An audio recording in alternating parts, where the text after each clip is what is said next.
तो कैसे हो मेरे सभी एसएससी के एस्पिरेंट्स। आई होप आप सबकी तैयारी बहुत अच्छी चल रही होगी।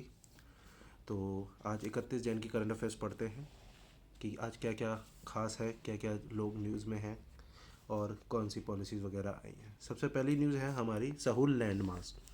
ये न्यूज़ में है सहूल लैंड मास। लैंड मास यानी टुकड़ा, है ना, ज़मीन का टुकड़ा। तो सहूल नाम है इस टुकड़े का। ये क्या है, एक पैलियो कॉन्टिनेंट है। अब मैं आपको पहले पैलियो कॉन्टिनेंट समझा देता हूँ। देखो, कॉन्टिनेंट मतलब होता है कि एक सेपरेट ज़मीन का टुकड़ा, ठीक है। लेकिन पैलियो कॉन्टिनेंट का क्या मतलब है? पैलियो कॉन्टिनेंट वो ज़मीन के टुकड़े होते हैं या वो लैंड मास होता है जो टाइम टू टाइम क्या करता रहता है, अपनी जो जोग्राफिकल कंडीशंस होता है उसको चेंज करता रहता है। जैसे कभी ये लैंड मास आपको ज़्यादा बड़ा दिखाई देगा, कभी छोटा दिखाई देगा, कभी आधा ही दिखाई देगा, कभी पूरा दिखाई देगा, कभी सी लेवल से बहुत ज़्यादा ऊपर आ जाता है, कभी सी लेवल के नीचे चला जाता है। ठीक है। तो जो पेलियो कॉन्टिनेंट होते हैं ये कई सारे छोटे छोटे छोटे छोटे छोटे छोटे टुकड़ों से बन के एक बड़ा टुकड़ा बनते हैं, ठीक है। तो ये कहा जा रहा है कि जो ये सहूल लैंड मास है, तो क्या होता है कि टाइम टू टाइम जैसे सी लेवल ऊपर आता है, तो ये जो टापू है ना, ये जो लैंड मास है ये डूब जाता है एक तरीके से पानी के अंदर, या फिर इस पर बर्फ़ जम जाती है तो बर्फ़ के नीचे चला जाता है। तो क्या होता है, अब बर्फ़ के नीचे चला गया तो ये ज़मीन दिख नहीं रही है, लेकिन जैसे जैसे बर्फ़ पिघलती है या सी लेवल थोड़ा सा कम होता है तो ये लैंड मास ऊपर आ जाता है।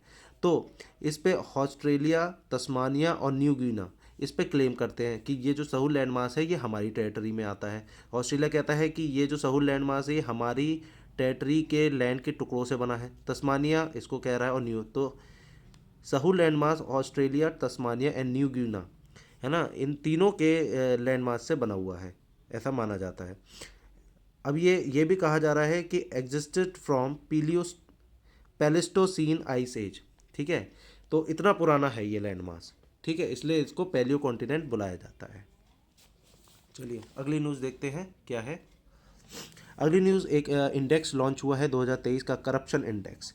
ये किसने रिलीज़ किया है? ट्रांसपेरेंसी इंटरनेशनल ने इस इंडेक्स को लॉन्च किया है।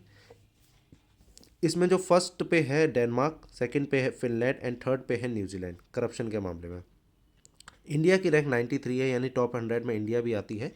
खैर ये तो है कि टॉप 50 या टॉप 10 में नहीं है हमारा नाम, लेकिन टॉप 100 में ज़रूर है इंडिया का नाम। 93 रैंक पे आती है हमारी इंडिया की रैंक। तो ये बहुत ज़्यादा इंपॉर्टेंट है एसएससी के माध्यम से, ठीक है। एक ये नाम और ये नाम दोनों याद रखने पड़ेंगे आपको। दूसरा ये भी पूछ लिया जाता है कि बताइए करप्शन इंडेक्स 2023 का किसके द्वारा रिलीज़ करा गया? ट्रांसपेरेंसी इंटरनेशनल, ठीक है। अब इसको याद कैसे रखेंगे कि भाई करप्शन बता रहा है, पूरे वर्ल्ड का बता रहा है, तो इंटरनेशनल लेवल पे ट्रांसपेरेंसी कितनी है ये बता रहा है, बस इस तरीके से याद रख लो, ठीक है। अगला अगली न्यूज़ है हमारी, खेलो इंडिया विंटर गेम 2024 के खेलो इंडिया विंटर गेम स्टार्ट होने वाले हैं, या ठीक है। तो उसमें मैस्कॉट मैस्कॉट होता है ना, एक सिंबल चुनते हैं, तो मैस्कॉट चुना गया है शीन ई शी को। ये क्या है? ये एक स्नो लेपर्ड है, स्नो लेपर्ड का नाम रखा गया है शीन ई शी, ये मैस्कॉट है। और ये स्नो लेपर्ड ही क्यों? क्योंकि लद्दाख का ट्रेडिशन दिखाने के लिए, लद्दाख में बहुत ज़्यादा स्नो लेपर्ड्स पाए जाते हैं। अभी हम आगे स्नो लेपर्ड की भी न्यूज़ कवर करेंगे। तो लद्दाख में सबसे ज़्यादा, इंडिया में सबसे ज़्यादा स्नो लेपर्ड लद्दाख में पाए जाते हैं, तो ये एक तरीके से लद्दाख का ट्रेडिशन है, जो लद्दाख वालों ने इसको मैस्कॉट के रूप में चुना है, ठीक है। तो खेलो इंडिया विंटर गेम 2024 का मैस्कॉट क्या है? शीनीशी।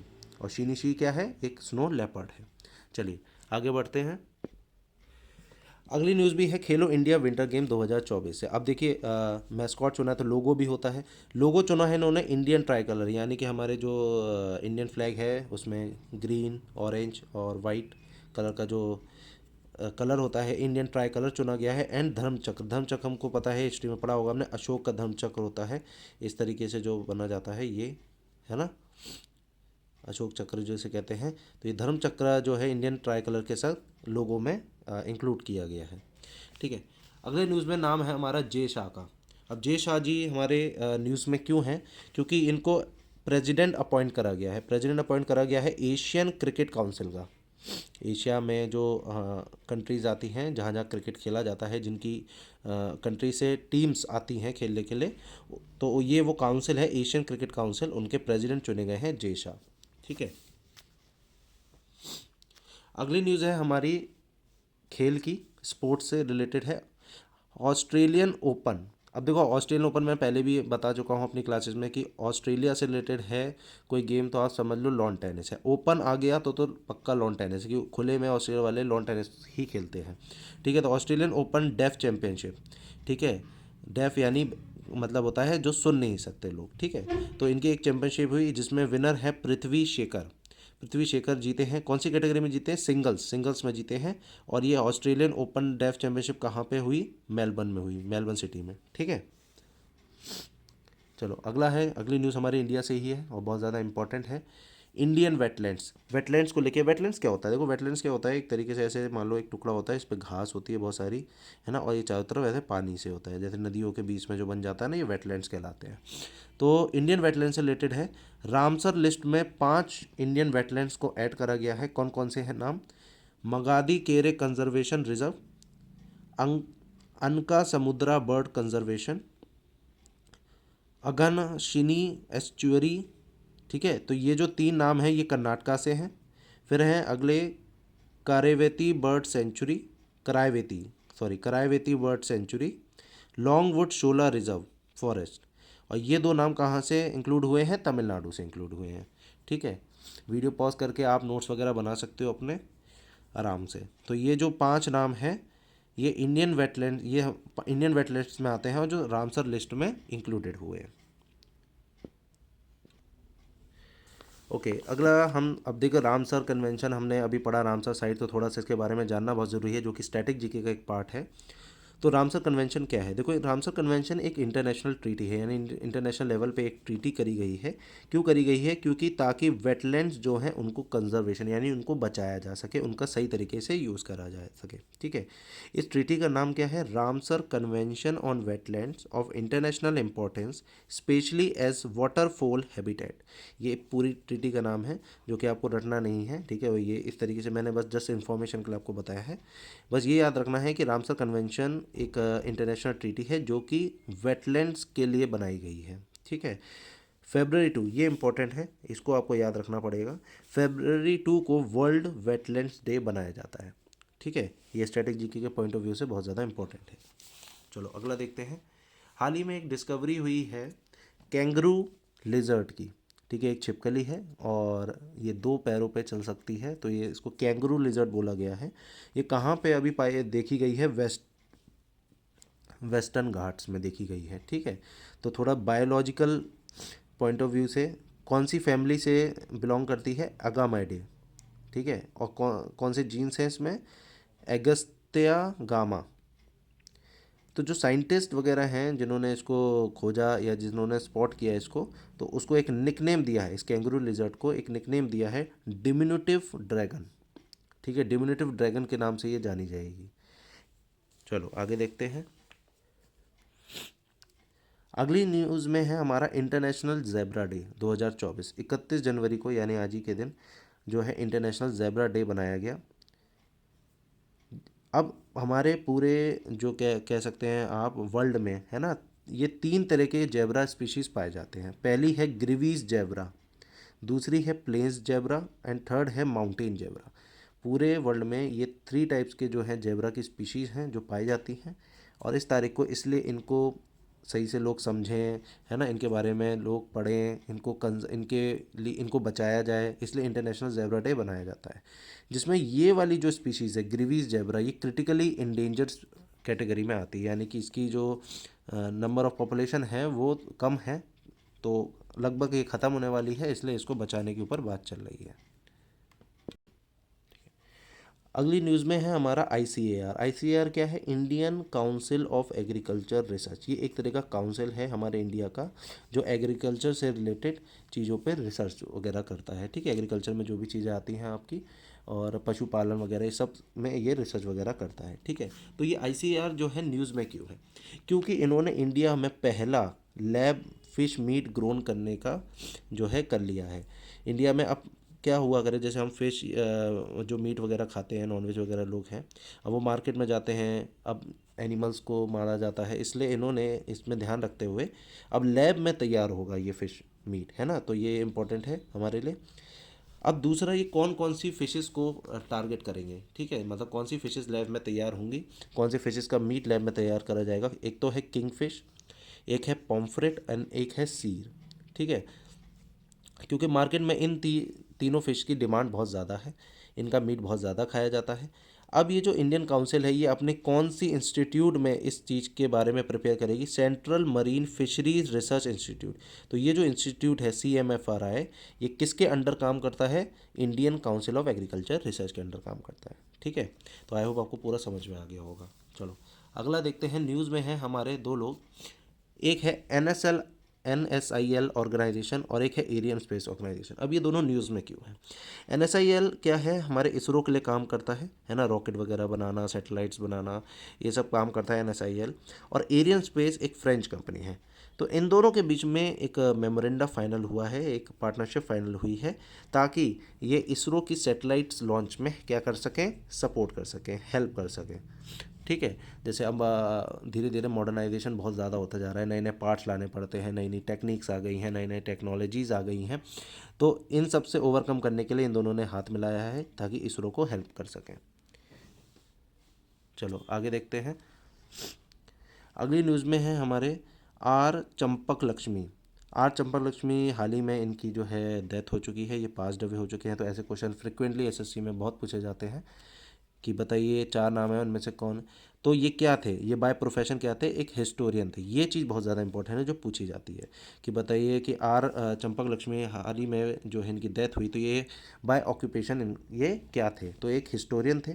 इनकी जो स्पेशलाइजेशन थी, यानी कि किस में स्पेशलिस्ट थे, ये साउथ इंडियन हिस्ट्री में ज़्यादा इनकी दिलचस्पी थी, उसको ज़्यादा इसमें डिस्कवर वगैरह करते थे, ये चीज़ों को पढ़ते वगैरह थे। ठीक है, तो ये सब इनसे रिलेटेड है। अगली न्यूज़ में एक इनिशिएटिव है सड़क सुरक्षा फोर्स। एक तरह से सुरक्षा ही बोल सकते हो इसको, सड़क सुरक्षा फोर्स। ठीक है, ये एक तरह की फोर्स है जिसमें जो है पुलिस वाले भर्ती होंगे वगैरह, इसमें डाला जाएगा। पंजाब गवर्नमेंट द्वारा ये इनिशिएटिव लिया गया है, SSF। ठीक है, एक तरह का फोर्स होगा, रिड्यूस रोड फैटिलिटी, यानी जैसे रोड पे जो हादसे वगैरह हो जाते हैं, एक्सीडेंट्स वगैरह हो जाते हैं, तो लोग उनकी हेल्प वगैरह नहीं करते हैं, है ना। तो इन सब चीज़ों से निपटने के लिए एक SSF बनाया गया है, ताकि अगर रोड पर कोई हादसा हो तो आप इनको कांटेक्ट करिए, या फिर ये जो है बीच बचाव करने आएंगे। ठीक है, तो CM कौन है पंजाब के? भगवंत सिंह मान। ठीक है, इन्होंने इस इनिशिएटिव को लिया है। अब जो ये SSF है, इसके कोई तो लीड होगा ना जिसके कहने पे ये सब करेगी, कमांड देने वाला। तो इसको कमांड देंगे गगनजीत सिंह, जो AIG हैं। एक इमरजेंसी नंबर लॉन्च किया गया है, एक इमरजेंसी नंबर लॉन्च किया गया है, ताकि आप इन जो ये पंजाब की गवर्नमेंट की जो फोर्स है, सड़क सुरक्षा फोर्स, इसको कांटेक्ट कर सके 112। ठीक है, अगली न्यूज़ में है पार्टनरशिप। दो लोगों के बीच में पार्टनरशिप हुई है, एक है आज़ाद इंजीनियरिंग एंड एक है रोल्स रॉयस। अब रोल्स रॉयस का नाम सबने सुना होगा, कार्स वगैरह ये जो है मैन्युफैक्चर करते हैं, इनकी कार्स बहुत ज़्यादा फेमस है। तो इन दोनों के बीच में जो है किस चीज़ को लेकर पार्टनरशिप हुई है? Procurement military aircraft engine. जो मिलिट्री के, हमारे इंडियन मिलिट्री के जो एयरक्राफ्ट हैं, उनके इंजन्स को डेवलप करा जाएगा, उनके इंजन्स को ठीक किया जाएगा, रोल्स रॉयस के संग मिलकर करेंगे। ठीक है, तो इस तरीके से इनकी पार्टनरशिप हुई है। ठीक है, ठीक है। अगली न्यूज़ में नाम है हमारा सुल्तान इब्राहिम ऑफ जोहर। ठीक है, तो सुल्तान इब्राहिम ऑफ जोहर इनका नाम है न्यूज़ में। क्यों है न्यूज़ में? क्योंकि ये मलेशिया के 17th किंग बन चुके हैं। ठीक है, 17वें किंग बने हैं हाल ही में। तो मलेशिया के हाल ही में किंग कौन बने हैं? सुल्तान इब्राहिम ऑफ जोहर। ठीक है, एक चीज़ और हमको जानना है स्ट्रेटेजी के लिए, कि मलेशिया में जो ये किंग वगैरह लोग सिलेक्ट होते हैं, इनका टेन्योर क्या होता है? 5 ईयर। जैसे हमारे यहाँ प्राइम मिनिस्टर को होता है, ऐसे ही मलेशिया में भी जो किंग होते हैं उनको सिर्फ 5 ईयर्स का टाइम मिलता है, और उसके बाद 5 ईयर्स बाद दोबारा से किंग चेंज होता है। ठीक है, या फिर दोबारा से वही बनता है। ठीक है, अगली न्यूज़ में एक प्रोग्राम है जिसका नाम है स्टार्टअप शाला। स्टार्टअप शाला ये न्यूज़ में है। क्यों है ये न्यूज़ में? क्योंकि इसको लॉन्च करा गया है DPIIT ने, department for promotion and industry and internal trade. बस यही इतना इंपॉर्टेंट है आपको जानने के लिए SSC के माध्यम से, कि स्टार्टअप शाला किसके द्वारा लॉन्च करा गया है? DPIIT। ठीक है, चलो आगे बढ़ते हैं। ओके, अगली न्यूज़ है हमारी NCCF से रिलेटेड। NCCF क्या है? National cooperative consumer federation. अब ये न्यूज़ में क्यों है? देखो, इन्होंने क्या किया है, एक दाल का ब्रांड लॉन्च किया है भारत दाल से, ठीक है, तमिलनाडु में। ठीक है, अब ये क्या चीज़ है, इनका मकसद क्या है इस चीज़ को लॉन्च करने का, इनका मकसद है कि to sell pulses and rice as subsidized prices. देखो सिंपल भाषा में समझो कि जो ये NCCF है, नेशनल कोऑपरेटिव कंज्यूमर फेडरेशन, इन्होंने तमिलनाडु में एक दाल का ब्रांड निकाला है भारत दाल। अब ये दाल क्यों स्पेशल है, ये दाल इसलिए स्पेशल है ताकि ये इस ब्रांड से जो है पल्सेस जो हैं, राइस जो हैं, वो एक सस्ते दामों में जो है बेच सकें। ठीक है,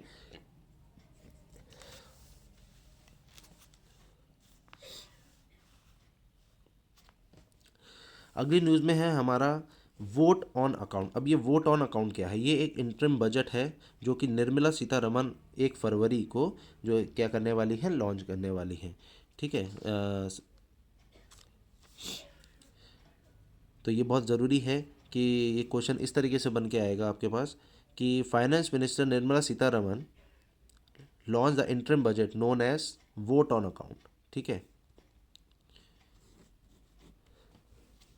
अगर बजट से रिलेटेड कोई क्वेश्चन आएगा तो मैं हाईली श्योर हूँ इस चीज़ को लेकर कि ये क्वेश्चन ज़रूर आएगा आपका। ठीक है, अगली न्यूज़ है पाकिस्तान से। इमरान खान, हर कोई जानता होगा कि ये क्रिकेटर रह चुके हैं और पाकिस्तान के PM भी रह चुके हैं, इमरान खान। तो इनको हाल ही में जो है 10 साल के लिए सज़ा सुनाई गई है, जेल हो गई है इनको। क्यों हो गई है, क्योंकि इन पे एलिगेशंस लगे हैं कि इन्होंने अपने स्टेट्स के जो है सीक्रेट्स को लीक किया है। ठीक है, अगली एक छोटी सी न्यूज है, India energy week 2024। India energy week India में स्टार्ट होने वाला है, और कहाँ पे स्टार्ट हो रहा है, गोवा में स्टार्ट होगा। ठीक है, तो ये छोटी सी न्यूज़ है, इसको ध्यान रखना, इंडिया एनर्जी वीक। ठीक है, तो इसको इस तरीके से याद रखो कि इंडिया में जो हम लोग हैं, एनर्जी कब आ जाती है, जब गोवा का नाम सुन लेते हैं कि अरे गोवा ट्रिप जा रही है, तो एनर्जी से भरपूर हो जाते हैं, तो इसलिए गोवा में हो रही है। ठीक है, तो इस तरीके से आप याद रख सकते हो उसको बस। ठीक है, अब मैंने आपको बोला था कि स्नो लेपर्ड से रिलेटेड आगे एक न्यूज़ हम पढ़ेंगे।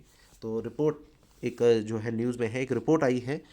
वो रिपोर्ट किसके ऊपर है, स्नो लेपर्ड्स इन इंडिया। हमारे इंडिया में जो स्नो लेपर्ड्स हैं उनसे रिलेटेड, उनके बारे में लिखा हुआ है इस रिपोर्ट के अंदर। तो ये रिपोर्ट जो है किसके द्वारा रिलीज़ करी गई है, ministry of environment, forest and climate change, इस मिनिस्ट्री ने इस रिपोर्ट को लॉन्च किया है। अब इस रिपोर्ट में जो है ये भी बताया गया है कि कौन सी स्टेट्स में जो है हमारे इंडिया में स्नो लेपर्ड्स पाए जाते हैं। तो ये मैंने जो है डिक्रीजिंग ऑर्डर में लगाया है कि सबसे ज़्यादा लद्दाख में, जैसे मैंने आपको पहली करंट अफेयर में बताया था, फिर उसके बाद उत्तराखंड में, फिर हिमाचल प्रदेश, अरुणाचल प्रदेश, सिक्किम एंड जम्मू कश्मीर। तो ये चीज़ इंपॉर्टेंट है हमारे लिए कि भारत में स्नो लेपर्ड्स कहाँ पे पाए जाते हैं, लद्दाख, उत्तराखंड, हिमाचल प्रदेश, अरुणाचल प्रदेश, सिक्किम एंड जम्मू कश्मीर। ठीक है, तो ये 7 स्टेट्स, 1 2 3 4 5 6, ओके 6 स्टेट्स हैं। 6 स्टेट्स हैं जहाँ पे ये स्नो लेपर्ड्स पाया जाता है। ठीक है, अगली न्यूज़ में नाम है हमारा डॉक्टर अरुण कुमार। अब डॉक्टर अरुण कुमार जी क्यों न्यूज़ में हैं, ये एक स्पाइन सर्जन हैं। ठीक है, सर्जन हैं और स्पाइन के स्पेशलिस्ट हैं। तो इनको हाल ही में जो है वयागिरीश वरदू गोल्ड मेडल से जो है सम्मान किया गया है। बेस्टोट का मतलब होता है सम्मानित करना। तो इस गोल्ड मेडल से जो है सम्मानित किया गया है, किसके द्वारा किया गया है, Andhra Pradesh state orthopaedic association. ठीक है, तो आंध्र प्रदेश की स्टेट में जो ऑर्थोपेडिक एसोसिएशन है, उन्होंने इनको सम्मानित किया है अपने फील्ड वर्क के लिए। अगली न्यूज़ में है हमारे एलॉन मस्क। एलॉन मस्क जी न्यूज़ में क्यों हैं, क्योंकि इनकी जो कंपनी है, स्टार्टअप कंपनी है न्यूरालिंक, है ना, न्यूरालिंक जो इनकी स्टार्टअप कंपनी है, जो कि किससे रिलेटेड है, ब्रेन चिप, यानी ब्रेन से रिलेटेड चिप्स बनाती है ताकि ब्रेन को कंट्रोल किया जा सके, ब्रेन की बीमारी को जो है ठीक किया जा सके। अब देखिए ये जो चिप है ये क्या करेगी, implanted a device in the first human patient. देखो ये क्यों न्यूज़ में है इनकी कंपनी, क्योंकि इन्होंने एक चिप जो है ये ब्रेन से रिलेटेड फर्स्ट एक्सपेरिमेंट किया है, ह्यूमन के अंदर डाली है इन्होंने। अब ये क्या करेगी, ह्यूमन के ब्रेन में जाके इन 2 बीमारियों पे काम करेगी, एक पार्किंसन डिसीज़ एंड एक अल्जाइमर डिसीज़। अल्जाइमर की जो डिसीज़ होती है ये भूलने की बीमारी होती है, और पार्किंसन डिसीज़ होती है, आपने देखा होगा मूवीज़ वगैरह में ऐसे हाथ हिलते रहते हैं लोगों के, है ना, आपके रिलेटिव्स में भी कोई होगा या फिर आपने किसी अनजान को भी देखा होगा, ऐसे हाथ रखे होते हैं और ऐसे हाथ हिलते रहते हैं। तो इन 2 बीमारियों को जो है ये ठीक करने में हेल्प करेगी ये चिप। ठीक है, तो ये बहुत इंपॉर्टेंट है हमारे लिए जानना। अगली न्यूज़ में है संजीव जोशी। संजीव जोशी क्यों हैं? क्योंकि इनकी एक हाल ही में एक बुक लॉन्च हुई है, एक समंदर मेरे अंदर। तो ये बुक के ऑथर कौन है? संदीप जोशी, इन्होंने लिखी है। ठीक है। अगली न्यूज़ में नाम है हमारा शरद चौहान का। शरद चौहान जी इसलिए न्यूज़ में हैं क्योंकि ये पुडुचेरी के चीफ सेक्रेटरी अपॉइंट हुए हैं। इंपॉर्टेंट न्यूज़ है, इसको ध्यान में रखना।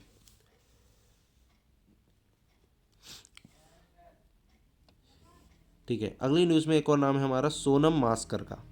सोनम मास्कर जी क्यों न्यूज़ में है? क्योंकि इन्होंने हाल ही में सिल्वर मेडल को जीता है वुमेंस एयर राइफल कैटेगरी में। और कौन से इवेंट में? Cairo shooting world cup. Cairo में शूटिंग वर्ल्ड कप चल रहा है, वहाँ पर इन्होंने वुमेंस एयर राइफल में सिल्वर मेडल हासिल किया है इंडिया की तरफ से। ठीक। और हमारी आज की लास्ट न्यूज़ है टोयोटा। टोयोटा न्यूज़ में क्यों है? टोयोटा जो है वर्ल्ड की टॉप सेलिंग ऑटो मेकर इन 2023 बन चुके हैं। ठीक है। तो 2023 में सबसे ज़्यादा टॉप सेलिंग ऑटो मेकर कौन है? टोयोटा। तो इसको देखो, कार के लिए याद मत रखना, ऑटो मेकर है ये। ठीक है, यानी ऑटोज़ को भी मैन्युफैक्चर करती है ये। ठीक है। तो मिलते हैं कल की न्यूज़ में, तब तक अपनी प्रिपरेशंस को बनाए रखिए और हमारे संग पढ़ते रहिए।